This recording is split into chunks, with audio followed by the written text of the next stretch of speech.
વ્યક્તિ વિશેષ ચાલો આજે આપણે વાત કરીએ છીએ શ્રી ચેતનભાઈ સાગર સાથે। મહુવા સોની બજારમાં આવ્યા પછી આપ ત્યાંની સુવિધાઓ વિશે થોડું જણાવશો? આપ શહેર ઉપપ્રમુખ તરીકેનું સુકાન સંભાળી રહ્યા છો, એ પછી કોઈ અન્ય હોદ્દાની કોઈ અપેક્ષા રાખો છો? સોની બજારમાંથી 10 લાખ રૂપિયાનો થયેલો જે ગુમ થયેલો, ભારતીય જનતા પાર્ટીમાં આપના ડ્રીમ હીરો તરીકે કોણ?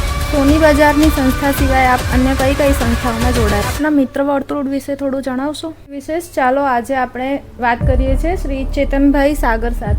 જય માતાજી, જય મંગલમાં। હું ચેતનભાઈ સાગર, સોની બજાર એસોસિએશન પ્રમુખ, મહુવા। મહુવા સોની બજારમાં આવ્યા પછી આપ ત્યાંની સુવિધાઓ વિશે થોડું જણાવશો? મહુવામાં આ સોની બજારના પ્રમુખ તરીકે મેં કાર્યભાર સંભાળ્યો એને આજે 2 વર્ષ પૂર્ણ થયા છે।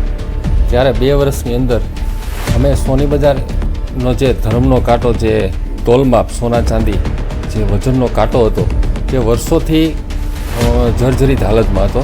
તેને આખું નવેસરથી રિનોવેશન કરાવીને અને આખું પાયાથી નવું આખું ઊભું કર્યું। તેમાં અમે મિટિંગ માટે એક ઓફિસ બનાવેલ છે તથા આધુનિક રીતે ડિજિટલ કાંટા સોના માટે અને ચાંદી માટે રાખેલ છે, જેથી કરીને કોઈ પણ ગ્રાહકને ત્યાં આવીને પોતે વજન કરાવી શકે એ રીતનો આખો આધુનિક રીતે કાંટો બનાવેલો છે। અને અમારી આખી સોની બજાર સજ્જ થઈ જાય એવા 17 કેમેરા અમે મૂકેલા છે, જે કેમેરાથી અમે ઘણા બધા લોકોનો જે કાંઈ વસ્તુ ગયેલ હોય છે કે કોઈ ચોરી થયેલી હોય છે કે કોઈ લૂંટપાટ થયેલી હોય તો એ કેમેરાના મદદથી અમે એ વસ્તુ પાછી લાવેલ છે।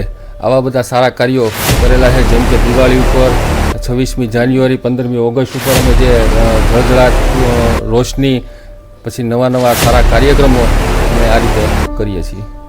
સોની બજારની સંસ્થા સિવાય આપ અન્ય કઈ કઈ સંસ્થાઓમાં જોડાયેલા છો? હું પોતે અમારી પરજ્જા સોની જ્ઞાતિ છે, તેમાં પણ મને જ્ઞાતિ તરફથી પ્રમુખની જવાબદારી આપેલ છે અને મહુવા શહેર ભાજપ ઉપપ્રમુખ તરીકે પણ મેં જવાબદારી નિભાવું છું અને એનો પણ મારી પાસે હોદ્દો છે। ભારતીય જનતા પાર્ટીમાં આપના ડ્રીમ હીરો તરીકે કોણ છે, આપ જણાવશો? ભારતીય જનતા પાર્ટીમાં આખી દુનિયા જાણે છે કે અમારા પ્રધાનમંત્રી શ્રી નરેન્દ્રભાઈ મોદી, જે અમારા આદર્શ અને હીરો માનો તો હીરો, અમે તો જોકે એને ભગવાન તરીકે બિરુદું આપ્યું છે, તો ભાઈ શ્રી નરેન્દ્રભાઈ મોદી અમારા હીરો છે। આપના મિત્ર વર્તુળ વિશે થોડું જણાવશો? મિત્રો તો મારા બધા બહુ સારા છે અને સારા સહયોગ આપે છે અને ખંભે તો ખંભો મિલાવીને મારી યારે મદદરૂપ થાય છે। એવા મિત્રોને હું કહું છું, લાખ વંદન કરું છું કે મિત્રો આવા બધાને મિત્રો આવવા મળે। જય સિયારામ।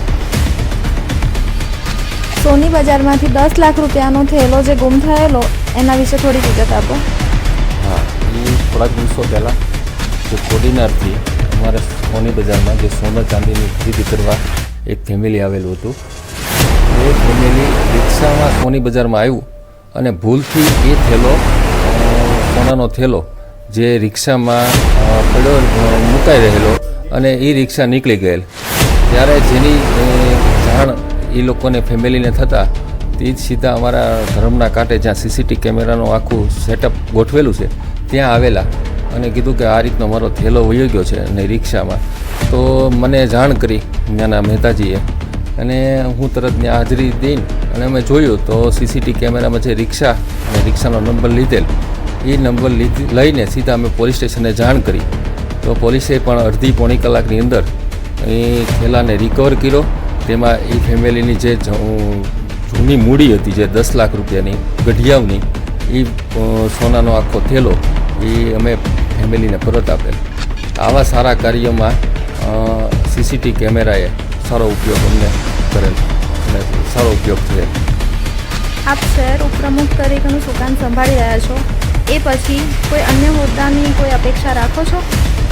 ના, કોઈ પણ હોદ્દાની અપેક્ષા નથી। બસ સમાજની સેવા અને લોકોની સેવા કરવાનો મને મોકો મળે એ જ હું માંડલમાં પાસે પ્રાર્થના કરું કે આવા સેવા કાર્યની કોઈ બી કાર્ય હોય સેવાના, તેમાં મને અગ્રેસર રાખે એવી હું માંડલમાં પાસે પ્રાર્થના કરું। આભાર ચેતનભાઈ સોનીનો હું આભાર માનું છું, નિકિતા રાણા। વ્યક્તિ વિશેષમાં ફરી આપણે મળીશું તિરંગા ન્યૂઝ ચેનલ સાથે।